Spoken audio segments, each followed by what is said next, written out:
Hello and welcome to another Vintage Cube Draft video. I am Paulcheon, also known as Haumph, and today we try to break the streak.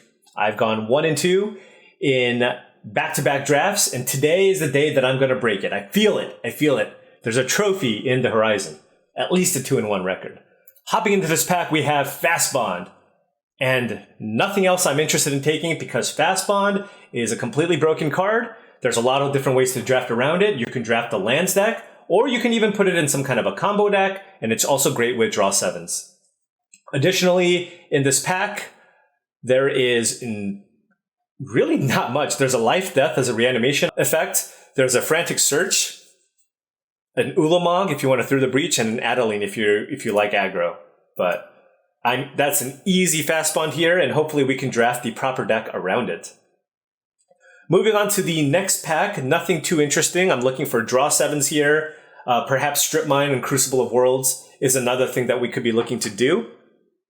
But this pack just has some lands. We've got Aspara's Headquarters, a Hallowed Fountain, Talisman of Dominance. Oftentimes, if you take Fast Bond, you want to pair it with blue. Or you want to end up kind of a green-based shell, where you have Ramunap Excavator and you're doing the lands thing. So there's no blue card that I really want out of this pack. So I'm going to speculate and take the Green Sun Zenith in case I end up kind of just a green deck.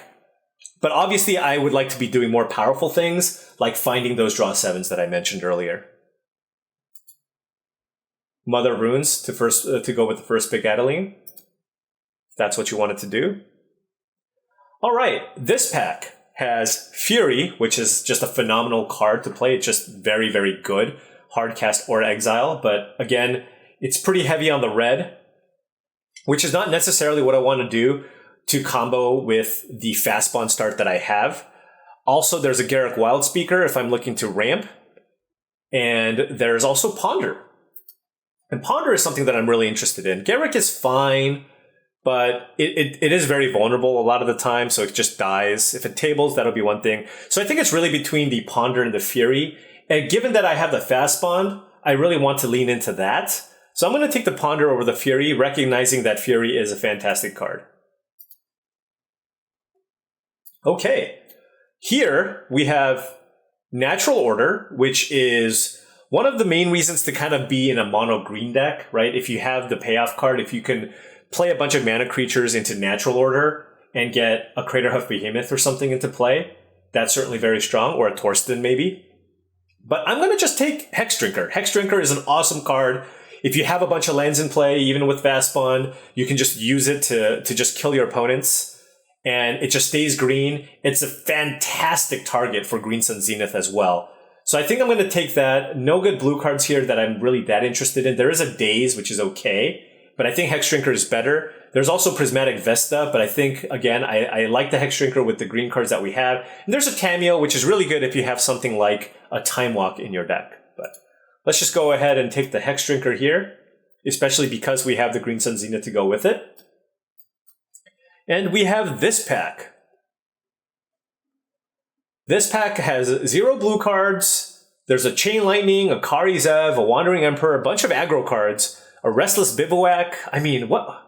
Vampire Hexmage if you have Dark Depths. So again, a very, very unexciting pack here. There's a Valakut though. And there are several different ways to make Valakut work. And none of these cards are all that exciting. I can Green Sun Zenith for Kogla, I guess, but that seems real. I mean, maybe I just take it because it's a green card. What else do I want out of this pack though? All right, I guess I take the Kogla. Just because it's a big green monster? Just trying to stay the course? But again, not something that I'm particularly excited about. Ooh, that is a late Solitude. Solitude's one of the best cards in Cube. And then there's also an Ulvenwald Oddity. I mean, look, we first picked the Fast Bond, but now I'm kind of looking at what life would look like if I just chose to be kind of more aggressive. Instead of taking like a miscalculation, do I just stompy people out and take the Ulvenwald Oddity? Admittedly, I haven't really drafted that kind of deck before, but it seems like it's possible with the Hex Drinker. If I have Hex Drinker and then a nice green creature to haste for with the Oddity, maybe we can do that. I think Solitude is just a better card. And Miscalculation is also interesting, but you know what? We're not seeing...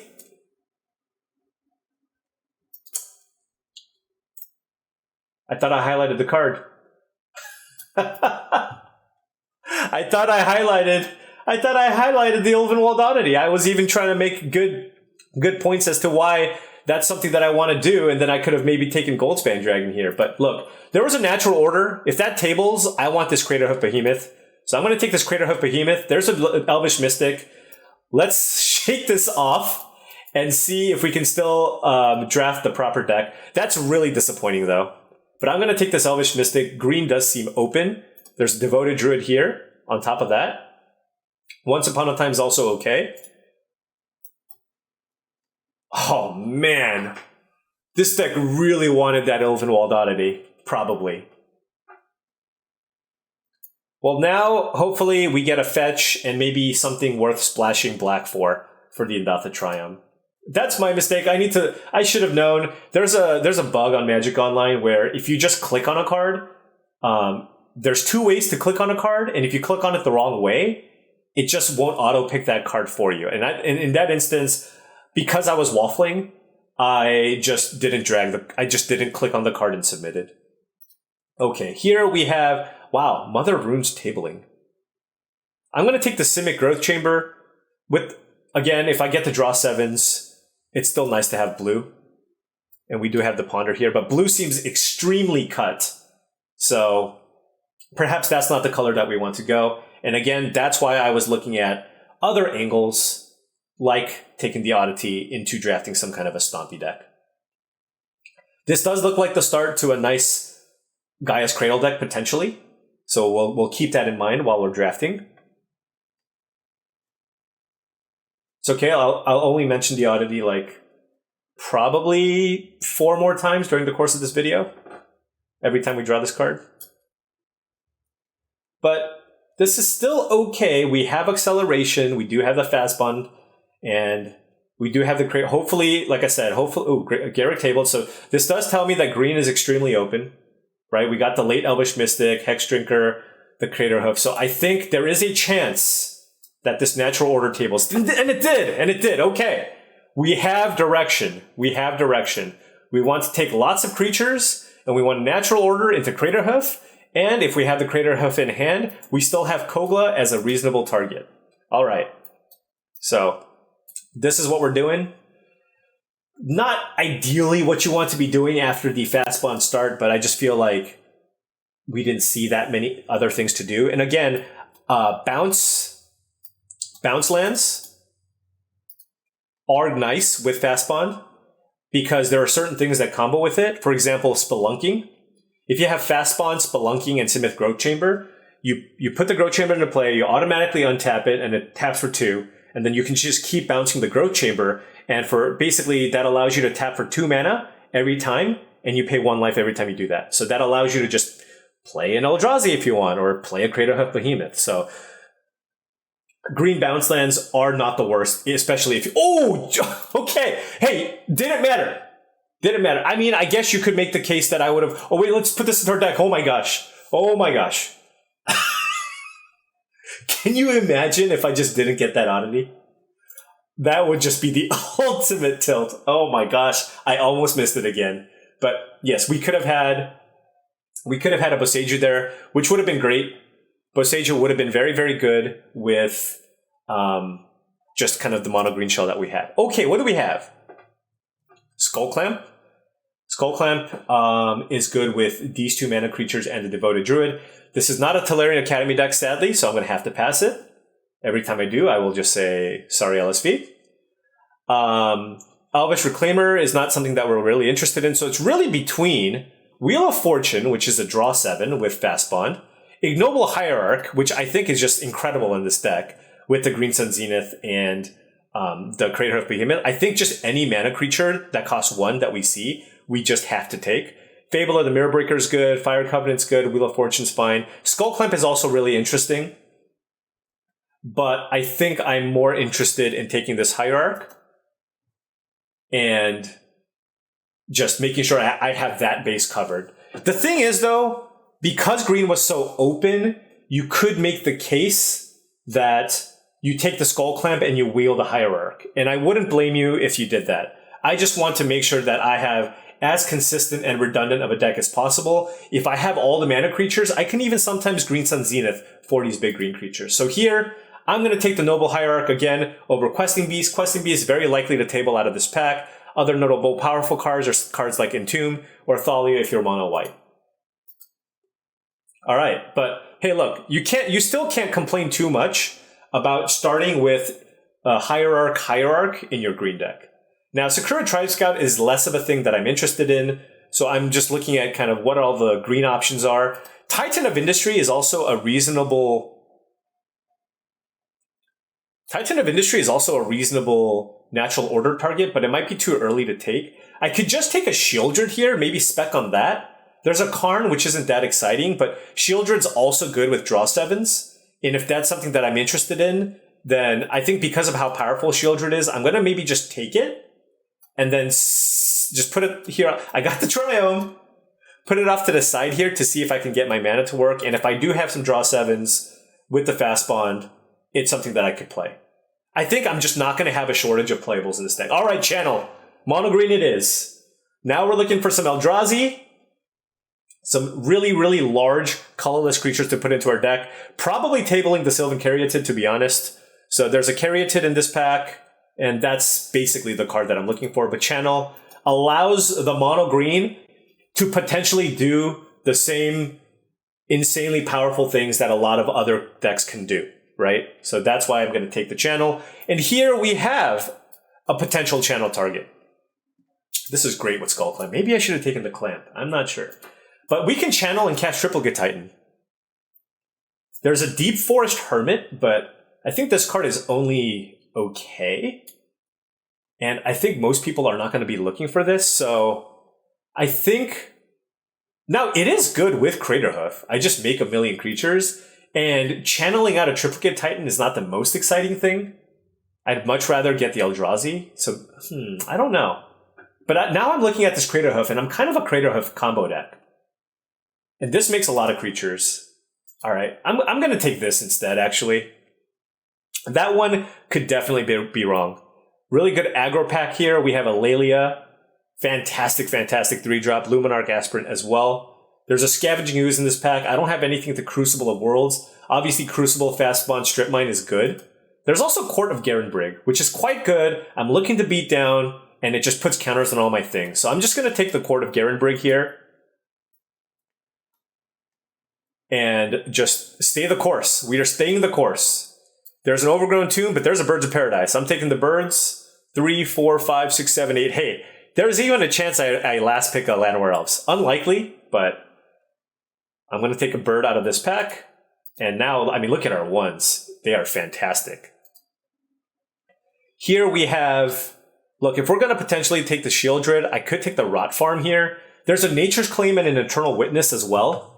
This doesn't look like a great Eternal Witness deck. I don't really have a whole lot of spells to get back. So I can either take the Nature's Claim as a sideboard card, or take the Rot Farm and have 2 bounce lands. And if I have 2 bounce lands with Fast Bond, that gives me the possibility of playing both either Spelunking or Lotus Cobra as multiple ways to generate a ton of mana. So I'm going to take the Rot Farm here. I think I'm going to have enough playables.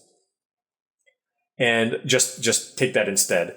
Moving on to this pack, Fire Covenant Wield, Gut also Wield. A lot of good cards here, actually. Fire Covenant, Gut, Samwise, the Stout-Hearted. I'm going to take an Elvish Reclaimer here. And if I get something like a Strip Mine or the Crucible, which is not going to table tables, hey, we could do some things there. All right, very happy tabling the Questing Beast. So yeah, we are just kind of all in on this very, very aggressive green deck. I actually think this is a good boat deck. Like, we have no removal. We have enough big things to get with the green. So I think I'd rather just have something cheaper that I can ramp into and play. So let's go with the Sky Sovereign here instead. I'm going to play a Kasali Pride Mage. This is something that I'm going to put in my board because it is something that I can Green Sun Zenith for in certain matchups. Heck, it's possible that I can even maybe play it. but so I'll just put it here. But yeah, blue was super cut off. Again, this could have easily been a Skull Clamp deck, but we took the hierarchy, and we can't be too mad. Look, we have 4 mana creatures. We're looking great there. Not really looking to threat. Wow. These are all cards I'm pretty happy with. Do we just take the Dynamo? This is a terrible Chrome Host Seed Shark deck, so I'll just take the Dynamo. Ooh, Scavenging Ooze. And look, Graveyard. Oh, and last pick Llanowar Elves. Okay. Okay. Green, look, I'll let that one auto pick. So yes, green is super duper open. We're probably looking to be kind of on the more aggressive side here. We have the Natural Order and the Green Sun Zenith to fetch for the Behemoth.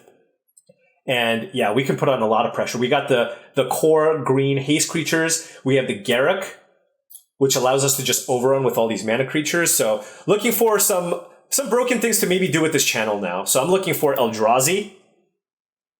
That's something that I'm looking for. But here I'm taking the Mox Jet, and we all know what we're going to table. It's the Avacyn's Pilgrim. So that'll be good. But of course, not going to pass on Mox Jet. Let's move that here. And now we are really, like I said before, we're looking for Eldrazi and other assorted awesome green cards. Titania is not particularly good here. We don't have any fetch lands.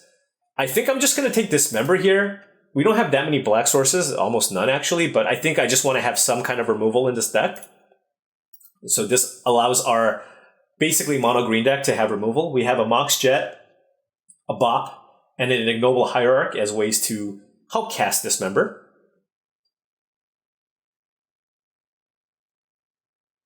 And this is about 20-ish cards. Now remember, we can cut some number of lands in our deck too because we have all these mana cards. And unfortunately, I mean, I would love a Cradle, by the way. I don't think this is a fast spawn deck. It pains me, but I don't think it's a fast spawn deck. Okay, so there's a Spelunking, which might table, but right now I think this deck has a game plan, and that game plan is to play mana creatures and just try to beat people down and finish the game with potentially a Crater Hoof. So I'm going to take the Esika's Chariot here. There's a Terra Sunder, which if we had enough black sources, I could also consider taking, but I think I'd much rather still just have the Chariot because I want to be able to play the Chariot on turn 3, follow that up with a Questing Beast or an Oddity, and just go max pressure. Okay. This pack has Wall of Roots, Reclamation Sage, don't need the Taiga, Blooming Marsh is interesting, and Primeval Titan doesn't do a whole lot, so I'm just going to take Wall of Roots here. Now, this one is worse. Normally, I like it if I'm playing a slower green deck, but the reason why this one is worse is because this cannot attack with Craterhoof Behemoth. It cannot attack with Craterhoof Behemoth, but it's still a green ramp creature. I think I want to take that over Reclamation Sage. Oh, Reclamation Sage is quite good, though.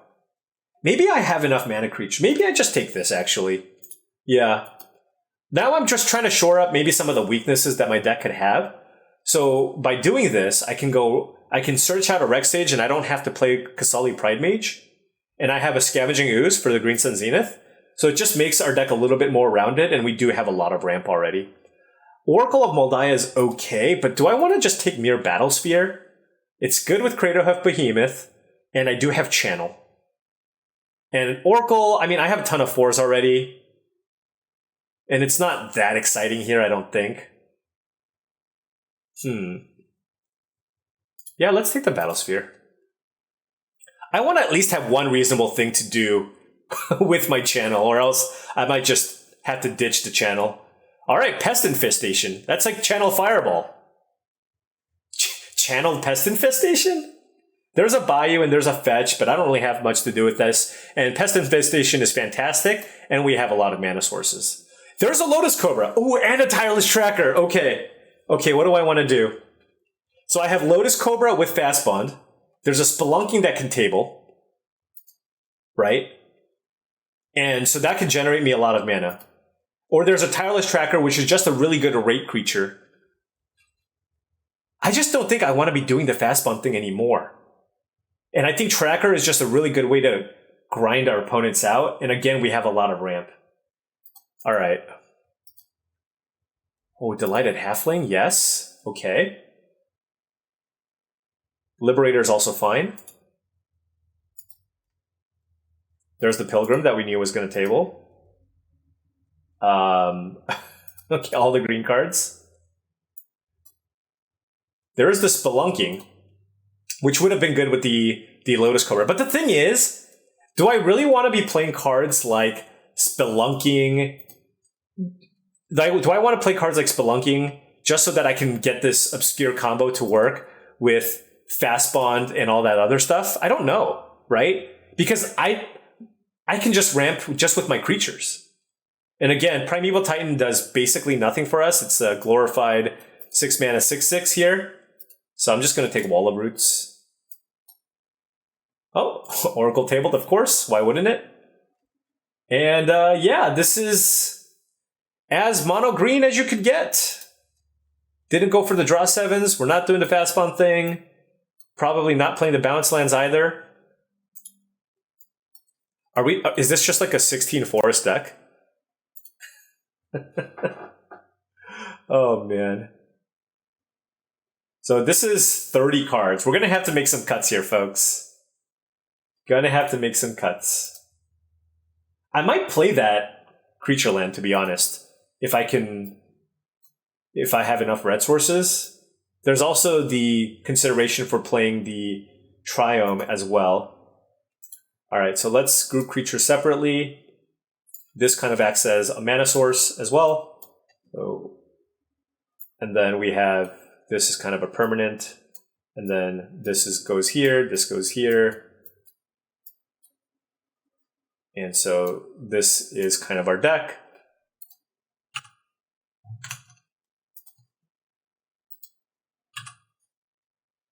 Okay, we have a lot of cuts to make here, folks. I think I'm gonna play 14 lands. 14 lands plus the Mox plus all these mana creatures. But I also think, because I'm gonna play less lands, Oracle is probably also worse. And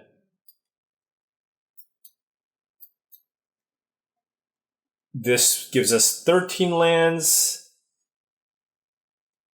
1, 2, 3, 4. I think we can cut 1 mana dork at least. I think you want all the ones that can attack with Crater Hoof. So 1, 2, 3, 4, 5, 6, 7. We have 8 mana creatures. So 8 mana creatures plus Mox Jet. So 8 mana creatures plus 14 lands plus Mox Jet. That's 23 mana sources. And then we have Green Sun Zenith for 1 potentially, for more mana sources if we want. So I think that's fine. I don't think I'd feel comfortable going to less than 14 lands. So this is kind of how the deck looks. Again, nothing to do with the Titania. There is a consideration for Raging Ravine. We have an Ignoble Hierarch and just the Birds of Paradise. But I think this deck really just wants all of its lands to come into play untapped. There's also a question of whether or not you want to go bounce lands to just keep bouncing things with the Tireless Tracker. But I think I just want to keep this as streamlined as possible. So let's just do that.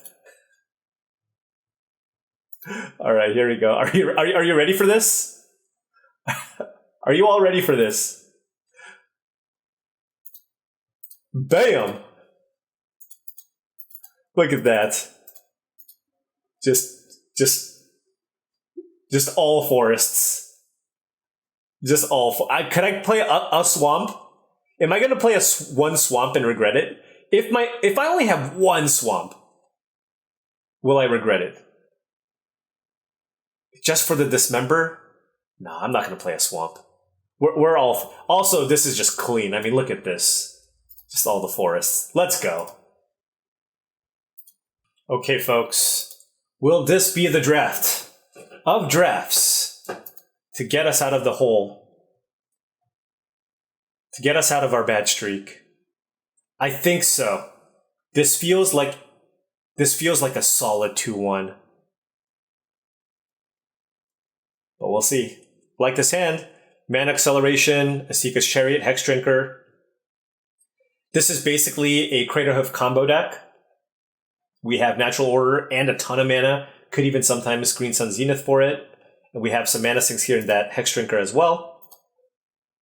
Let's play the Halfling. This is legendary, right? Whenever, yeah.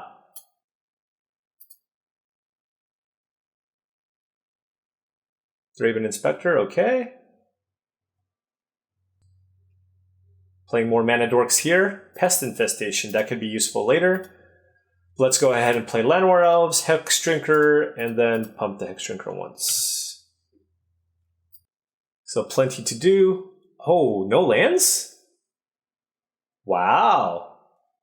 That's not good for our opponent.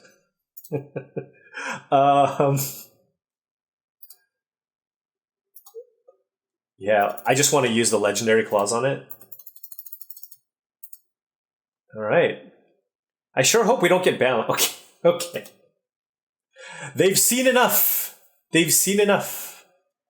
I don't really see anything that I'd like to sideboard. I think, given that they're kind of an aggressive deck, maybe Wall of Roots I would want Wall of Roots in here over something, but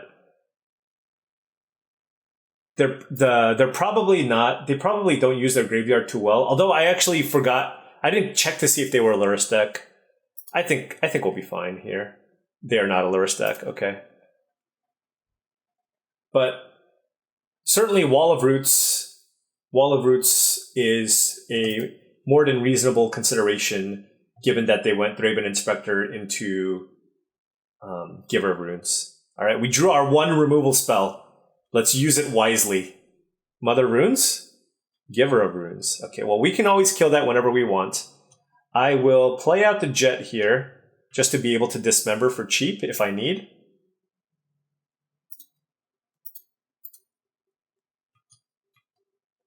The question is, do I just fire it off? The thing is, I can't kill anything else. So maybe I shouldn't have even waited. Yeah, I think this is kind of like with Giver Runes in play. Well, they're going to play... What? Ah, I see. Well, so now... So the mistake I made... So now they can play Samwise and get back the Giver of Runes. And are we okay with that? I think we'll just wait. This feels like a Samwise. They're probably going to get back their land. But I am just going to go ahead and play a Tireless Tracker. Don't want to play the Court of Garenbrig, as they will get the Monarchy back.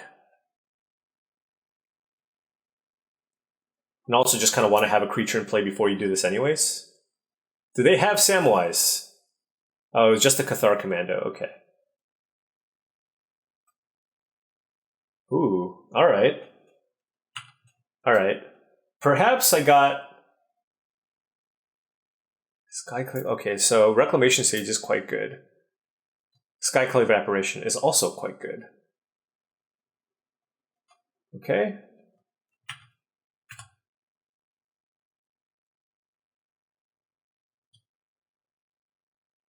Yeah, this is going to be a little bit tougher.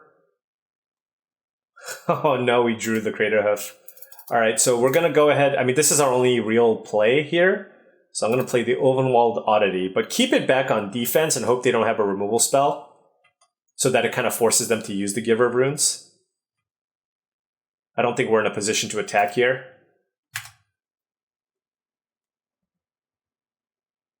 They probably just want to use Urza Saga to make a pair of 1/1s. Yeah, okay. Alright, what do we draw? A Llanowar Elves, okay. So, Court of Garenbrig is not insane because they can kill it with the Cathar Commando, but is that okay? Are we okay with that? Also, this can transform into something ginormous. Yeah, let me think.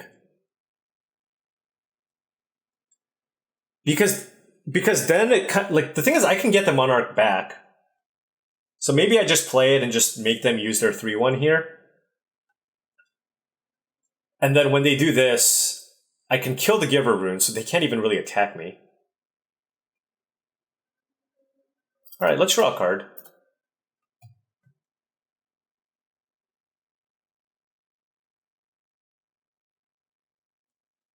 This will give me a card. And we'll just be kind of going back and forth. And I'm just really, really leaning on this Ulvenwald Oddity.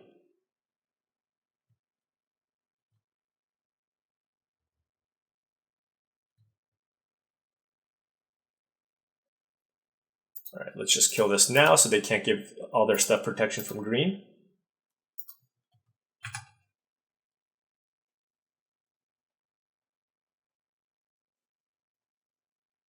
And next turn, they're going to have a pair of 3/3s. Ooh.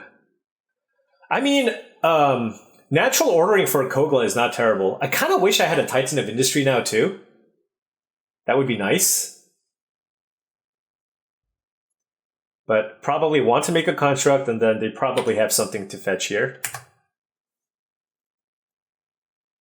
But again, the nice thing is we have this Oddity. Unless they play a black land, then they can turn this Evolved Sleeper into a creature with Death Touch, which means it would trade with my Oddity. Wow, okay.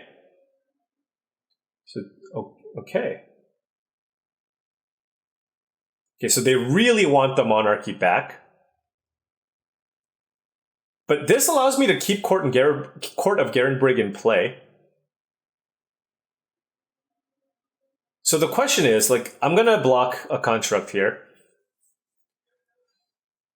I think I just block this. But then, no, but the thing is, if I do that, they still take the damage. But I don't want the constructs to get out of hand. Because they can still sack this to kill the Court of Garenbrig, right?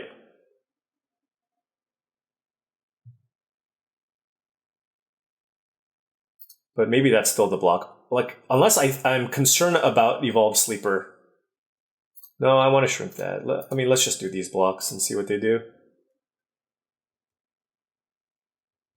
If they sack this, it's fine. I can still natural order for Kogla. Yeah, they're going to kill the court. That's fine. All right. So they get the Monarchy back, but we'll get it back next turn. Our creature has trample. We will sack our Llanowar Elves. 3, 4, 5, 6. Okay. Yeah. So blocking the construct was good because they can't double block this. And I'm probably... Ooh. Maybe that was a mistake. I probably should be killing the Skyclave Apparition.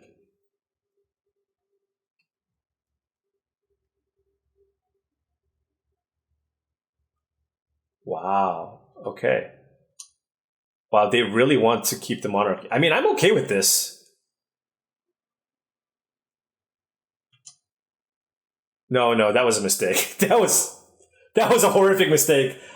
I thought this was a 4/5. Oh my goodness. Okay. That was a horrific mistake.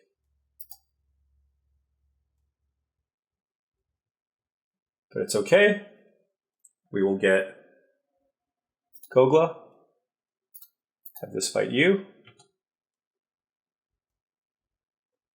Play the Hex Drinker. Yeah, no, that was tremendously bad. So they, instead of us drawing a card, they get to draw an extra card for another turn. Yeah. Okay.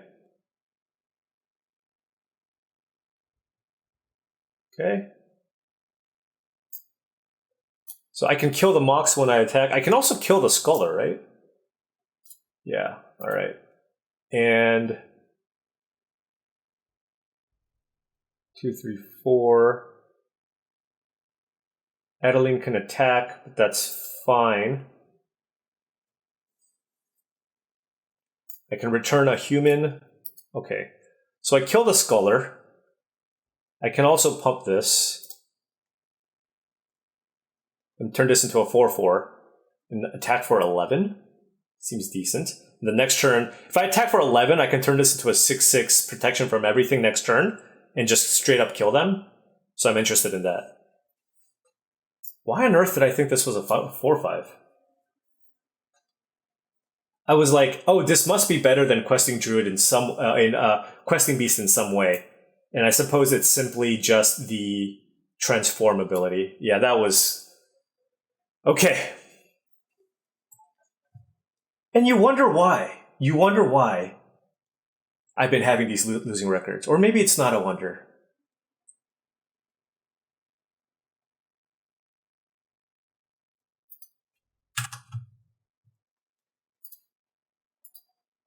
All right, pump it up.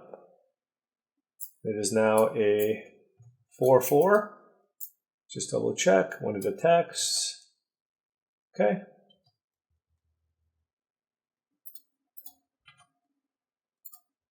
Killed you.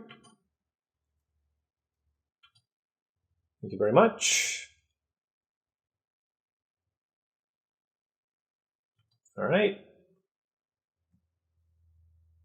Get the monarchy back. And then play the druid. This allows us to play Craterhoof potentially next turn. 4, 5, 6, 7. If we draw a land, we can just slam Craterhoof. And pretty likely to find some kind of mana source. All right, recovered from the punt. And 1-0.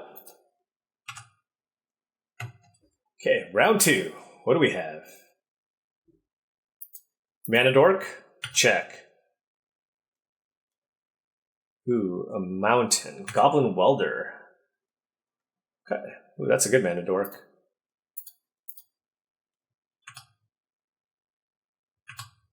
So we got 3 mana next turn. We can go Devoted Druid plus the Hex Drinker. They have a Goblin Welder, so that's scary. We can Green Sun Zenith for Scavenging Ooze, but I don't know if I need to do it immediately because I can't keep up the mana. So I think I'd rather just develop my board with the mana ramp creatures instead of Green Sun Zenithing for 2 next turn. So I think it's reasonably clear that I should just go ahead and play Druid plus Hex Drinker. Yeah, okay, so they're playing some kind of Reanimator strategy. Oh, this is scary. So the nice thing is if they have to use that blood to discard something. Oh, unless they entomb?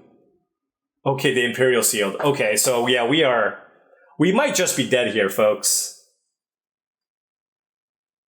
Wow.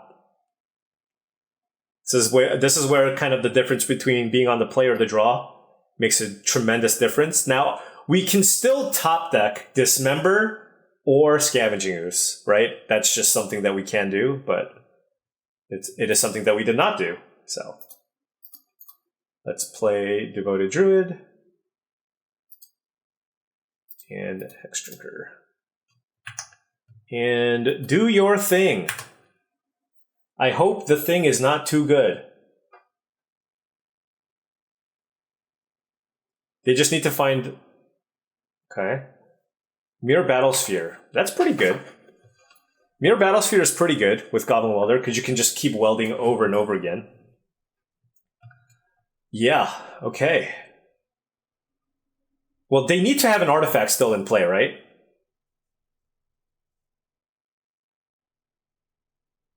Maybe they don't have an artifact. If they don't have an artifact, then we can Green Sun Zenith for Scavenging Ooze.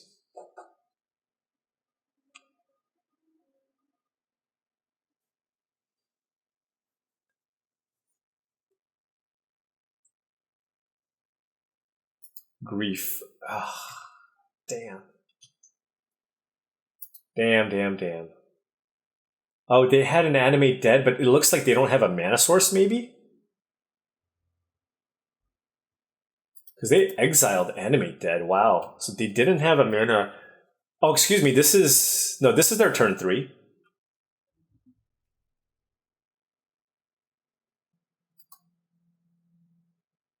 Okay, they're taking Green Sun Zenith. Smart. They recognize that the way that they lose...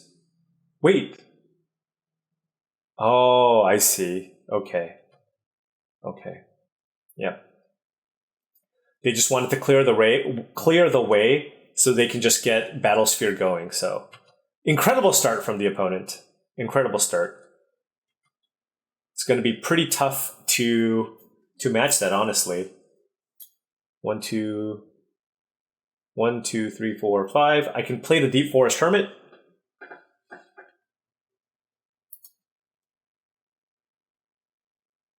That's basically it. The end.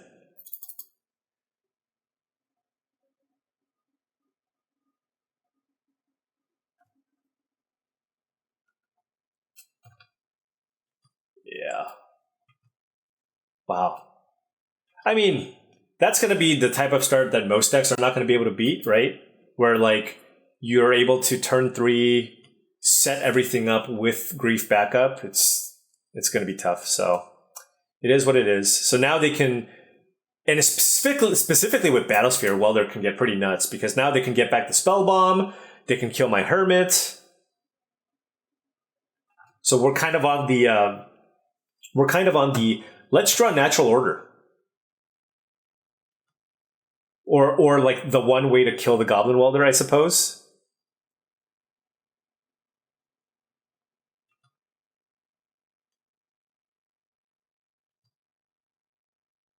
Interesting. 4, 5, 6, 7, 8. Yeah, I'll just take it all. I know what you can do. You're probably gonna... Maybe you just spellbomb the Devoted Druid, I don't know. But hey, look, we're still alive. We're still alive for the Natural Order. I played the Deep Forest Hermit because I think then if I Natural Order, I just kill them. But now we're gonna, if we don't find it, or I guess we can just straight up draw Craterhoof, 3, 4, 5, 6. No, we can't. Okay. Okay. So that's a thing. Okay. So we can Garruk, untap. We can Garruk, untap, play Tracker, and then play a land.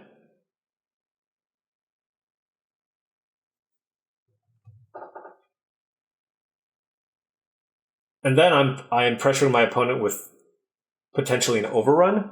Or do I just Tracker and just draw?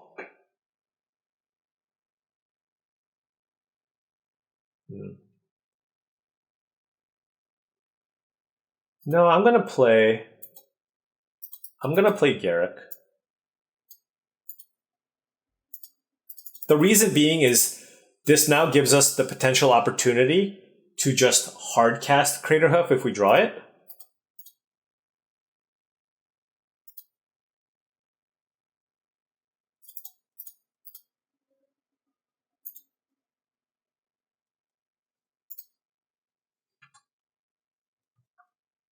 And then I'm just gonna simply pass.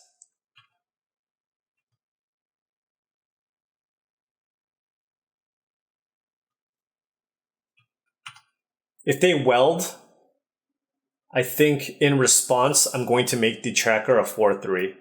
Yeah, so let's put a counter here so that it can't die to the Spell Bomb.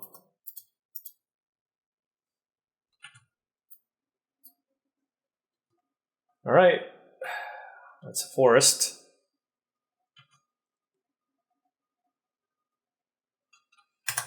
The thing is, I mean, they can kill the Garruk, or, I mean, our opponent can at least ensure that I can't overrun with the Garruk. So I think there's a decent chance that that happens if I block in a fashion where the Garruk doesn't die.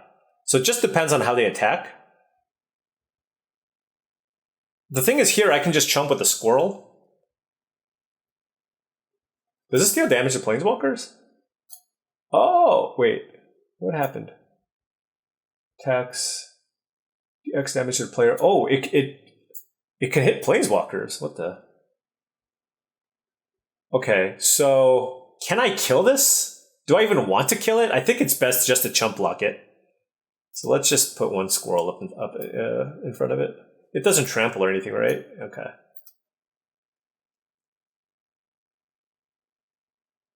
I mean, you have to spellbomb my Garruk.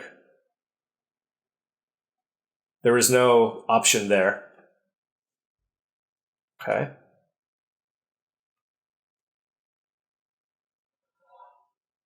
A little late, friend. A little bit late. Okay. Let's do this first.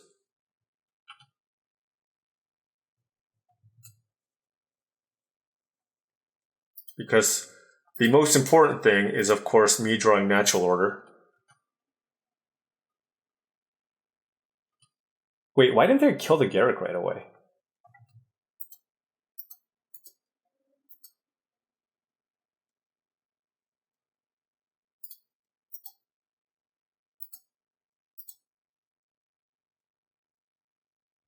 This forces the action.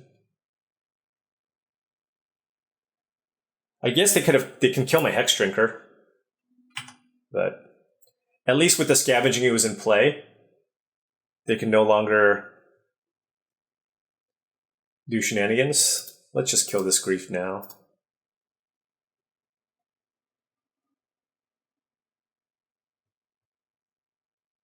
If they try to kill my Scavenging Ooze, I can just kill it again in response. But my Hex Drinker will die, because I can only do this as a sorcery.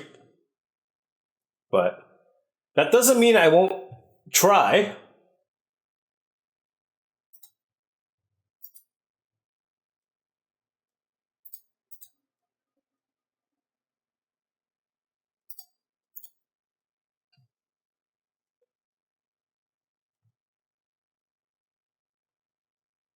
But now I don't have access to the Scavenging Ooze.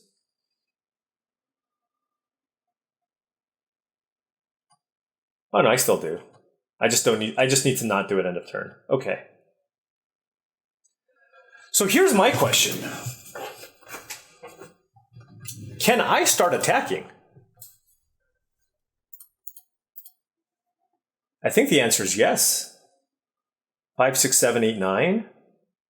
This is going to block. The Scavenging Ooze can also potentially block. We're at 10. This can also block if I need to. I think I'll keep one squirrel back.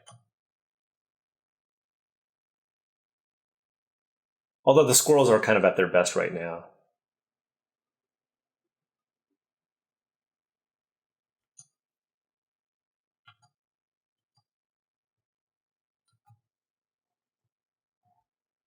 And it might have been better to keep a forest untapped, but it is what it is.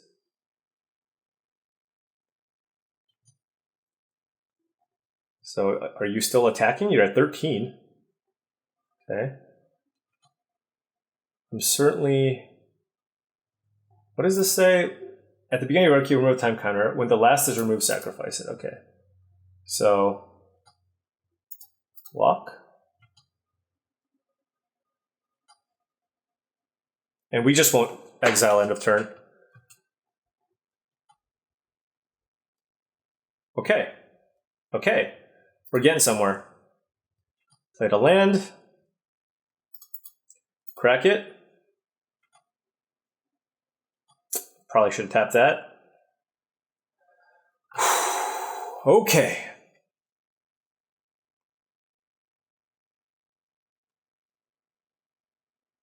I kind of want to just make a beast now.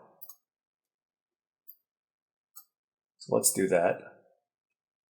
Although I guess by untapping it, but the thing is I just want to put like a bunch of pressure on them.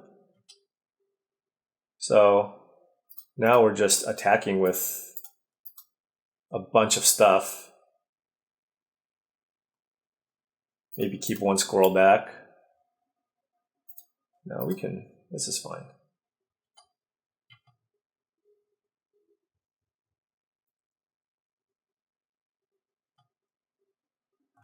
Oh no, okay, that's fine.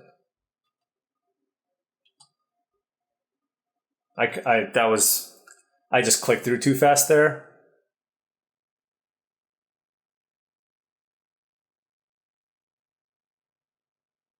But this tracker is doing some serious work. I'm happy that we had it. I could have definitely hit my opponent for what, like three more damage? Oh man, okay. The thing is, if they tap their mirror, they just don't have anything, right? So. All right, let's get their spell bomb. Let's get their Epicure. I don't think we have anything to any way to recur, so I'm just gonna like exile all my stuff.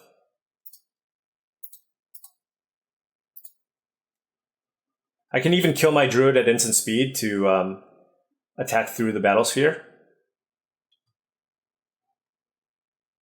Kogla? I'm in for Kogla. Let's tap 2. Untap. Do I have a human? I do. Whoa, whoa, whoa, whoa. Kogla. All right. Wow. Okay. That was sweet. We found a way to fight through the mirror battle sphere, which is really nice. We don't really, their deck's not that aggressive, so I don't really need the Wall of Roots, I don't think. I like the Reclamation Stage. We had the Dismember. It's going to have to do a lot of work. And yeah, let's just take it from here. Okay, this hand has no lands, so let's mulligan. This hand has a bunch of lands. Let's keep. Hold on. It's like, do I just... So if I go land elf, next turn I'll have access to 1, 2, 3, 4 mana. I can get kind of blown out, but at the same time, having 3 mana elves means I can crew the Sky Sovereign. So let's just really think this out here. If I go land, if I put land on the bottom, do I even need this Mox? I know it's kind of a wild thing to say, but do I need this Mox? Yes, I need the Mox in case I draw a 4-drop. All right, let's just bottom one of these. Because I need to hit my land as well. I need to hit my land as well to be able to play a 4-drop if I don't draw lands. So that's kind of why I did it, and okay, well, I drew a land. But it's kind of why I did it this way, even though I can't crew the Sky Sovereign, but my deck's already really good at crewing Sky. I have a ton of creatures in my deck, so it shouldn't be too hard to find another creature in my deck.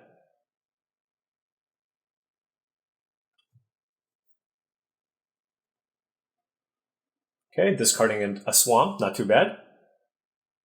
That's not something I'm interested in Reclamation Saging, so just play the Mystic, Forest, and again, no need to leave our Mox Jet vulnerable to a Kolaghan's Command or something. Like if they went land Kolaghan's Command, your Mox plus Llanowar Elf, that would be kind of a disaster. Now, I don't want to Rec Sage that, but I'll probably boat it. Or this, boat whatever this is. Right here, this thing that you're playing, Fable. Okay, yeah, I'll boat that. Although they do still get a Death Touch creature, which is kind of annoying, but... I'll play the Mox now, so I can keep a creature back.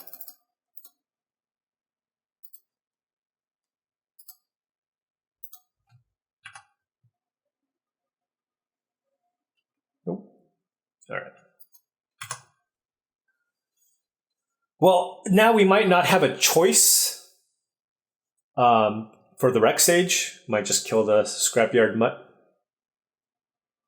Okay. I might just kill the Mutt. And just kill everything. Play the Rec Sage, kill the Mutt, kill the Snake, beat down.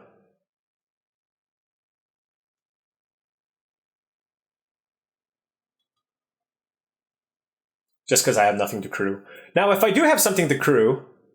Oh, interesting. Well, that's... Ooh, hello. Okay, so that's a way to crew.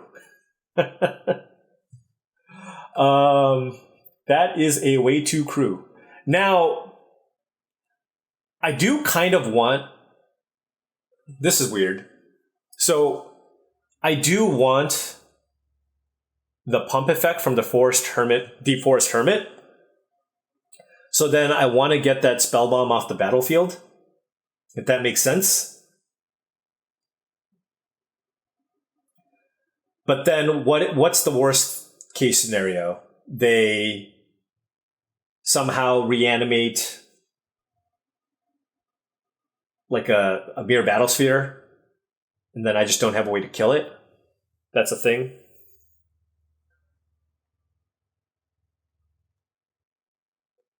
Yeah, I don't know. Yeah, I'm just gonna go with this. It's fine. Let's just force it.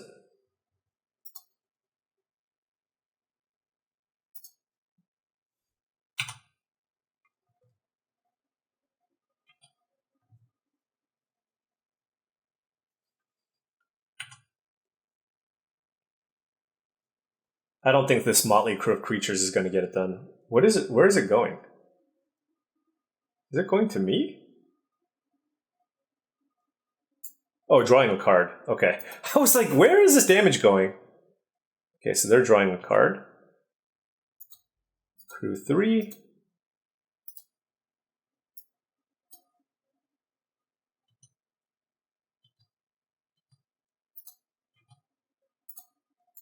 Death Touch.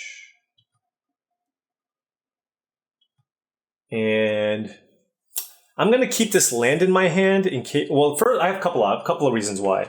I have Tireless Tracker in my deck. And number 2, they could have Liliana of the Veil. And so I'll have a land to pitch.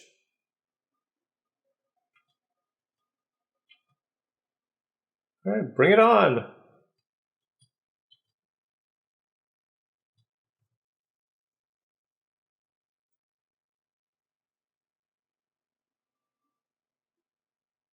Whew.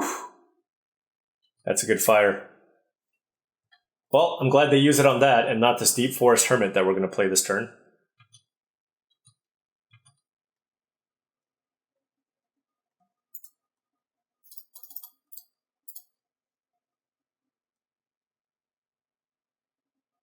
All right. Crew.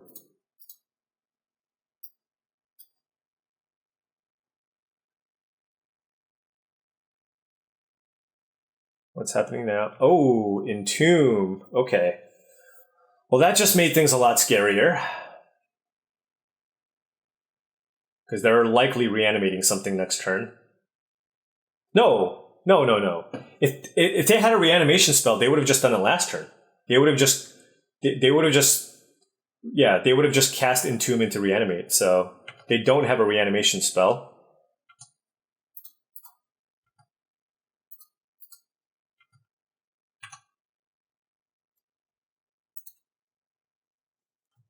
I'm just glad they didn't have a way to kill my boat. All right. They really want their mutt to die, maybe? Okay.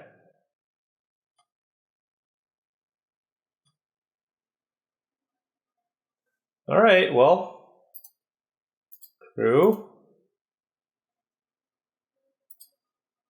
I think this can do more damage if they kill my hermit. And I'm just going to kill the mutt here. All right. 2-0, winning record. Let's go. All right, finals times, folks. 2-0, going for trophy number 10. Had a bit of a late start.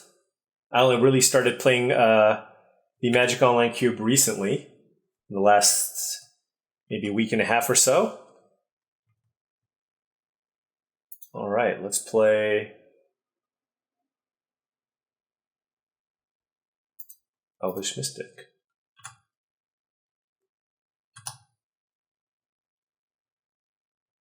Oh, okay. Well, so much for Court of Garenbrig, but we can still beat down here. Can play it next turn.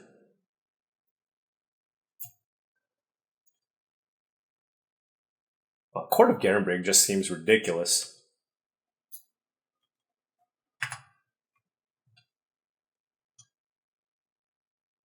But they're also going to be playing some awesome creatures, and we have all lands, so hopefully we can draw something decent to play here.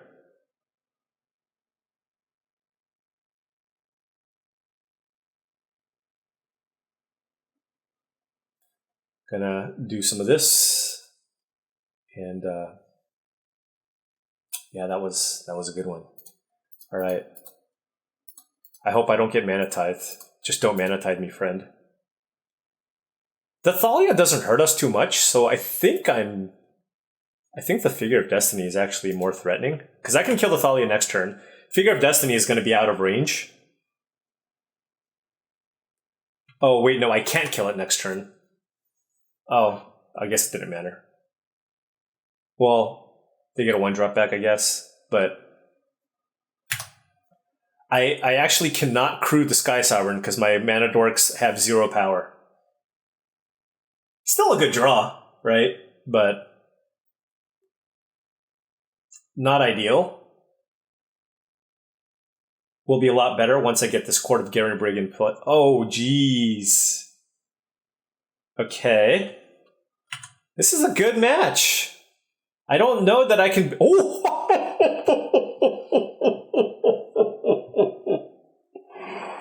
Ooh.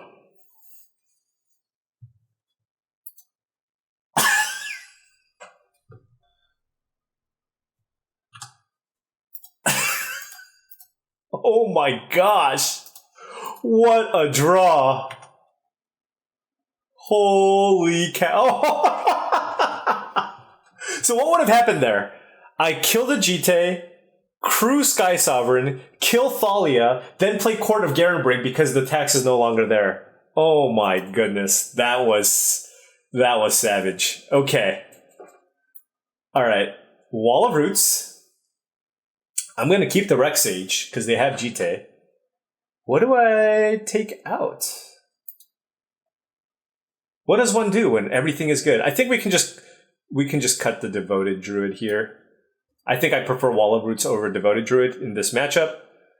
The 1-mana creatures are still too good, but I think, especially on the draw too, and I like all these creatures in this matchup.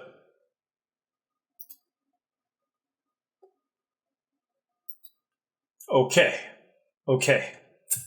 That was incredible. Let's keep this. Wow. This hand is great. Obviously would... Oh, okay. A real fight here, folks. Oh my gosh, okay. A super real fight here.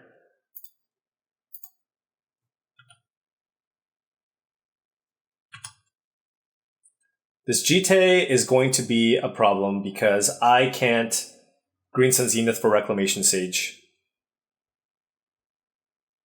So I cannot Green Sun Zenith for Reclamation Sage. Okay, so the Wall of Roots helps.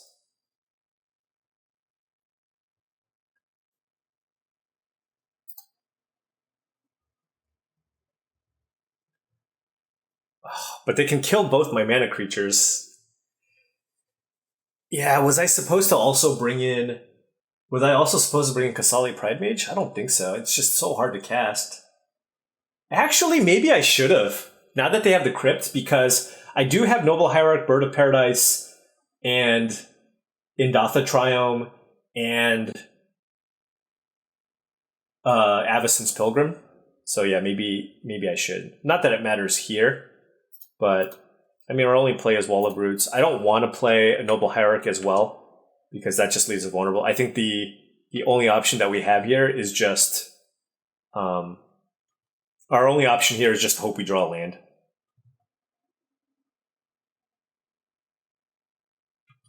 All right.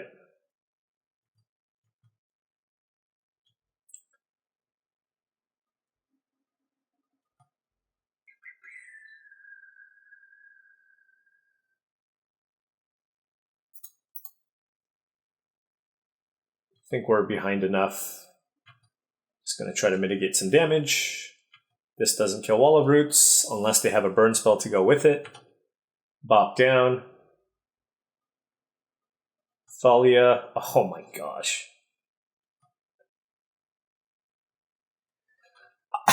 I don't see a way out of this. I mean, look, I'll play a couple of extra turns. I'll play a couple of extra turns here. But like the only way is I have to naturally... Well, no. That Thalia was really, really good too. I mean, I didn't even draw the land. Like, how am I even... I have to naturally draw Reclamation Sage. I can block here because GT can do 3. If I naturally draw Reclamation Sage, I'm still in a lot of trouble. But that's the only way I can deal with this GT.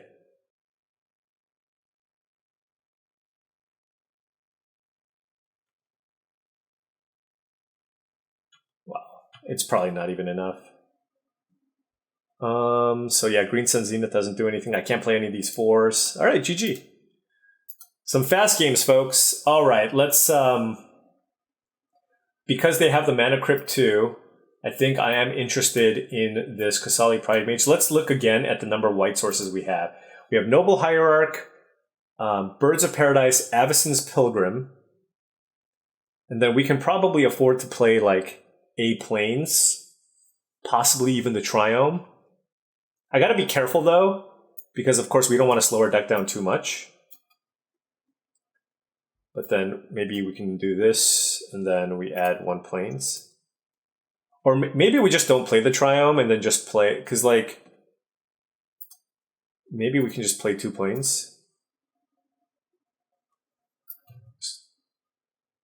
I think Wall of Roots is still good though. Maybe we can cut... kind of like everything. I think I'm gonna cut the Hermit with the red. I'm too afraid I'll get kind of blown out, and it's like 5 mana, make 4 1/1s, which is still not bad, I guess. Maybe do I? But I'm on the play, so I kind of want these haste creatures. I think it's worse than the other options, and yeah, let's just try it like this, I guess. Well, we drew the Plains. Drawing the Craterhoof is not ideal, but I don't think we can mulligan this.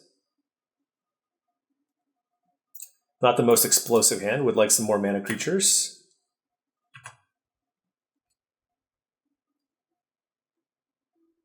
Okay, ask and you shall receive. Let's play Llanowar Elf. And attack for 1. I could have also passed. Keep up Dismember, I guess. Maybe I should have, honestly. Because if they play Thalia, it's really annoying. Okay, so they didn't have Thalia, which is great. Just play the Plains here. Let's go Chariot. Alright, and then we can attack for 2 here with the Llanowar Elves. And if they want to trade with a flash creature, that's fine. Okay.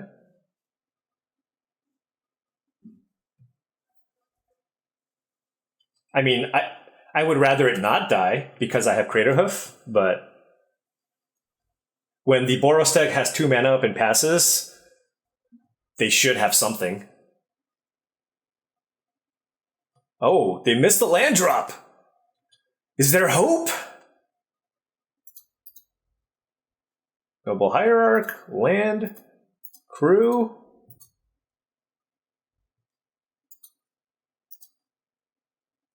Get the Chariot in. Ooh. Okay. Yes. Sure. Attack. Get in for 2. It's okay. We're still looking all right. We have a couple of cat tokens in play. They missed our land drop number 3. And if we draw a land, we get to just play Craterhoof Behemoth for loads and loads of damage. +5/+5 my team.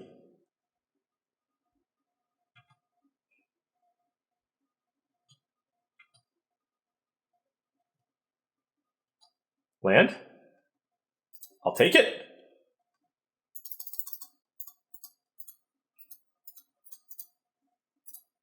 Boom! And that's how you do it! Yes! Yes! So happy! We were able to break the streak. Break the streak. Let's take a look at the deck. And this was the deck, folks. Keeping it nice and simple. 14 fresh forests. Right out of the land station. A Mox. Green was so open. I mean, we basically got everything. I can't really think of more things I would really want in kind of the typical mono green deck. Of course, there's other decks, other things you can do with fast bond and all that stuff. But I mean, we had all the mana creatures. We had Court of Garenbrig, both haste creatures to put pressure, and then Natural Order and Green Sun Zenith to find the Creator Hoof Behemoth. So this is everything that you kind of want in the typical mono green strategy. I know mono green is a little bit less popular than it used to be because just the power level of everything else has risen. So this strategy is not quite as good, but hey, if it's open, it's still good. It still works. So here we go. Got the 3-0. That back-to-back 1 and 2 is now off. And then the next draft, I have something really, really special for you. Anyways, thank you so much for watching. I really do appreciate it. If you want to support the channel, make sure you hit the like and subscribe button for more daily videos just like this. See you tomorrow.